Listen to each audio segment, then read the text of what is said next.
नमस्कार दोस्तों, growth capital channel में आपका स्वागत है। दोस्तों, बात करेंगे अडानी ग्रुप के बारे में।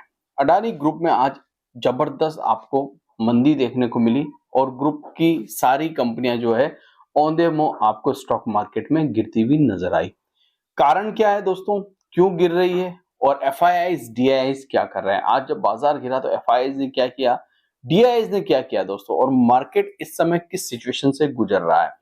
वैसे तो ऑलरेडी बाजार के ऊपर मैं वीडियो बना चुका हूं, वो वीडियो आपने देखा भी होगा दोस्तों, मगर अब एफआईआईज डीआईआईज के आंकड़े आ चुके हैं दोस्तों, तो उसके ऊपर भी हमें बात करना बहुत जरूरी है और साथ ही साथ अडानी ग्रुप के ऊपर भी बात करना बहुत जरूरी है, क्योंकि आज यहां पर भी जबरदस्त मंदी हमने देखी है। तो चलिए सबसे पहले वीडियो को शुरू करते हैं। डिस्क्लेमर, किसी भी स्टॉक में कोई बाय सेल रिकमेंडेशन नहीं है, किसी भी प्रकार से कोई भी रिकमेंडेशन नहीं है दोस्तों। वीडियो सिर्फ एजुकेशन के लिए बनाया जा रहा है, स्टडी पर्पस के लिए बनाया जा रहा है, तो आप इसको स्टडी कर सकते हो। सबसे पहले बाजार के गिरने का कारण तो सभी को पता चल चुका है। जी हाँ, क्या है? चाइना में आया हुआ नया वायरस। जी हाँ, और इस वायरस ने खलबली मचा दी है पूरी दुनिया के अंदर दोस्तों। इस समय खलबली है, मगर क्या ये कोविड 19 जैसा है दोस्तों? तो वो तो हम ऑलरेडी बात कर चुके हैं दोस्तों कि कोई भी वायरस होता है वो जब आता है दोस्तों तो बहुत सारी संभावनाएं अपने साथ लेके आता है। ठीक है, अब ये वायरस भी आया है, हालांकि ये 60 साल पुराना वायरस है दोस्तों। अगर आप इसको स्टडी करेंगे एचएमपीवी वायरस को, तो ये 60 साल पुराना वायरस है, 60 साल पहले भी आया था। अब ये फिर से एक्टिवेट हो चुका है, और जब कोई चीज वापस एक्टिवेट होती है तो वो अपना प्रभाव जरूर डालती है। मगर विशेषज्ञों का कहना है दोस्तों, मैं यहाँ पर अपनी तरफ से कोई टिप्पणी नहीं कर रहा हूं, विशेषज्ञों का कहना है कि ये इतना भयंकर जानलेवा नहीं है। चाइना इस समय कोई लॉकडाउन में नहीं है दोस्तों। ठीक है, हाँ वहां कुछ प्रॉब्लम्स है, वहां जो आप विजुअल्स देख रहे हैं कुछ प्रॉब्लम्स है, मगर लॉकडाउन जैसी सिचुएशन नहीं है। इस वायरस ने पूरी दुनिया में इस समय खलबली तो मचाई है, मगर ये कोविड 19 जैसा वायरस नहीं है, क्योंकि ये 60 साल पहले भी आया था और बहुत सारी सरकार इसके बारे में जानती है, इससे लड़ सकती है। मगर फिर भी आज मार्केट गिरा दोस्तों। जी हाँ, फिर भी बाजार गिरा। बाजार को ऐसा लगा कहीं लॉकडाउन जैसी सिचुएशन तो पैदा नहीं हो जाएगी, और मार्केट में गजब की सिचुएशन देखी हमने। मतलब कई दिनों के बाद अच्छी खासी बड़ी गिरावट देखी, और इस गिरावट का सामना हमारे इंडियन स्टॉक मार्केट ने आज किया। मगर देखिए, जब बाजार गिरता है दोस्तों तो एक चीज तो सभी को पता है, डर सभी को लगता है।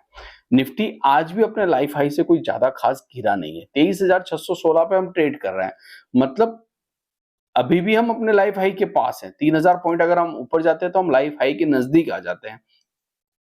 इसका मतलब ये कि डर एक चीज का सबसे बड़ा है, वो है एफआईआईज। ठीक है, एफआईआईज ने आज भी गजब की बिकवाली की है। मतलब हर दिन वो कोई ना कोई मतलब फिगर जो है वो दे रहे हैं, और आज का जो फिगर है वो भी अच्छा खासा फिगर है। मतलब आज भी एफआईआईज ने अच्छी खासी बिकवाली कर दी। 2575 करोड़ रुपए का माल वो बेच के चले गए।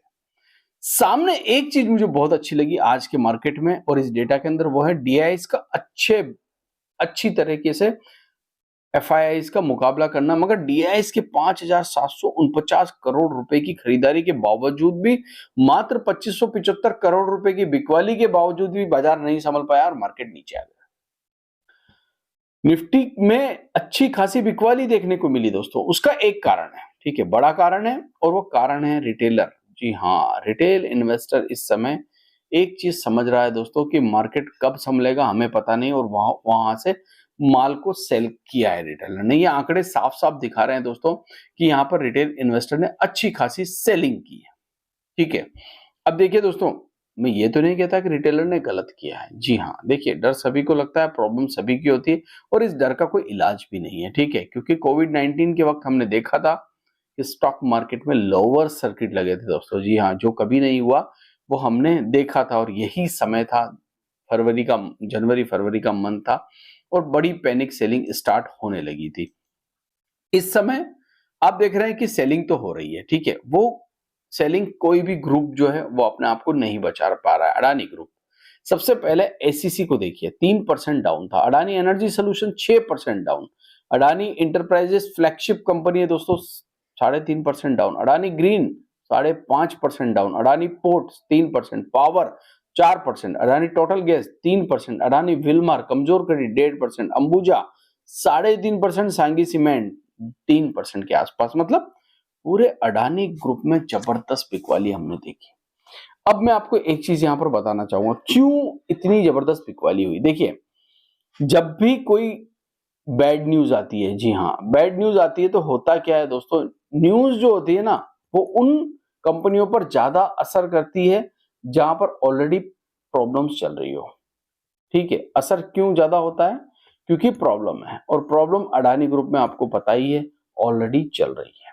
ठीक है, ऑलरेडी अमेरिका के अंदर जो है इनके ऊपर केस लगा हुआ है रिश्वतखोरी का, और उसको देखते हुए यहाँ पर प्रॉब्लम है, इस चीज से कोई इनकार नहीं कर सकता है। फ्यूचर एंड ऑप्शंस के अंदर होने के कारण, जी हाँ, बहुत सारे स्टॉक अभी फ्यूचर एंड ऑप्शंस में आए और बहुत सारे stock already future and option में थे, जैसे Adani total gas, Adani green, ये अभी आया, अडानी इंटरप्राइजेस ऑलरेडी था दोस्तों, अडानी पोर्ट ऑलरेडी था। तो इनके आने से हुआ क्या दोस्तों, जैसे जिसको सेल करना था, जिसको सेलिंग करनी थी, उन्होंने गजब की सेलिंग आज यहां पर करी, और यही कारण था पूरा ग्रुप गिरा, क्योंकि ऑलरेडी न्यूज बैड चल रही है इस ग्रुप के अंदर, पहले से ही प्रॉब्लम में है ग्रुप, और साथ में ये न्यूज आ गई वायरस वाली, और इस वायरस वाली न्यूज ने यहाँ पर पैनिक सेलिंग ला दी, और जिसको सेल करके, जिसको हम कहते हैं, बहुत सारे लोग दोस्तों स्टॉक मार्केट में सेलिंग करके भी मुनाफा कमाते हैं दोस्तों, उन लोगों ने इस मौके का बड़ा फायदा उठाया। वैसे अगर ये देखा जाए कि यहाँ पर कोई ऐसी न्यूज थी पर्टिकुलर, इस कंपनी के लिए कोई न्यूज थी, तो पर्टिकुलर दोस्तों इस ग्रुप के लिए कोई भी न्यूज यहाँ पर नहीं थी। जितनी भी न्यूज थी दोस्तों वो सब की सब ऑलरेडी आपको पता है कि एफआईआईज की सेलिंग लगातार हो रही है, और एफआईआईज की सेलिंग होने के कारण, ठीक है, साथ ही इस वायरस की न्यूज के आने के कारण दोस्तों मार्केट गिरा, और बाजार डर के मारे, जी हाँ, सबसे बड़ी चीज होती है मार्केट में दोस्तों डर, और ये वायरस जो है इस समय ये डर लेके आया है। देखिए, डर का तो कोई इलाज नहीं है दोस्तों, ठीक है, ये कितने दिन तक ये न्यूज इफेक्ट करेगी बाजार को, फिलहाल अभी हम नहीं कह सकते, क्योंकि इंडिया में सिर्फ 3 केसेस आए हैं, ठीक है, और 3 केस से 3000 कब होंगे ये कोई नहीं जानता, और 3000 से 30,000 कब होंगे ये भी कोई नहीं जानता, और 30,000 से 3 लाख कब होंगे ये भी कोई नहीं जानता।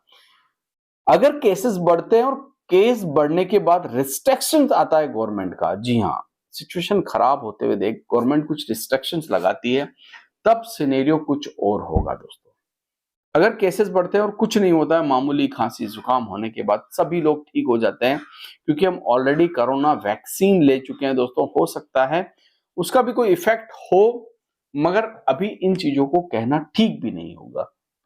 तो मुझे लगता है अभी फिलहाल वेट एंड वॉच मार्केट के अंदर, अडानी ग्रुप के अंदर भी आप लोग जो है, अगर आप डर रहे हो, आपको डर लग रहा है, देखिए दोस्तों, अगर आपको डर लग रहा है तो आपके डर का इलाज तो किसी के पास नहीं है, आपके फाइनेंशियल एडवाइजर के पास ही इसका इलाज है, और वही आपको जो है अच्छी तरीके से बता सकते हैं। उसके अलावा आपको कभी भी किसी भी स्टॉक मार्केट से रिलेटेड कोई भी एडवाइस लेनी हो तो अपने फाइनेंशियल एडवाइजर से ही एडवाइस लीजिए दोस्तों। वीडियो मैं यहाँ सिर्फ एजुकेशन के लिए बनाता हूँ, ना ही कोई मैं एडवाइस देता हूँ आपको, और ना ही किसी प्रकार की ये कोई एडवाइस है। थैंक यू, धन्यवाद।